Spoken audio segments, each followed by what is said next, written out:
என் அன்பு குழந்தையே, ஒரு கால நேரம் வரும். அப்போ நீ என்ன பொறுத்து கொள்வாய் என்றால், நான் எல்லா ஜீவராசிகளிலும் இருக்கிறேன் என்பதை. உன்னை சுற்றி இருப்பவர்களை நீ நேசிக்க தொடங்குவாய். தவறு செய்யும் மனிதர்களும் அவர்களின் பாதையை மாற்றிக்கொள்வார்கள். நீ அதிர்ஷ்டசாலி, மேலும் ஆசீர்வதிக்கப்பட்டவன். உன் தினசரி வேலைகளில் பிரார்த்தனை மற்றும் மந்திர ஜபங்களை செய்து கொள்.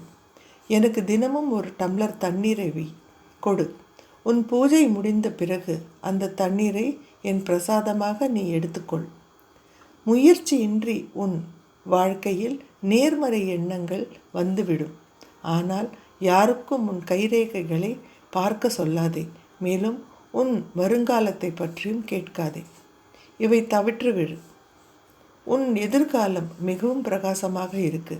இன்னைக்கு நீ எனக்கு எத்தனை சேவை செய்கிறாயோ அதைவிட பல மடங்கு சேவை இனிமே வர காலங்களில் நீ எனக்கு செய்வாய்.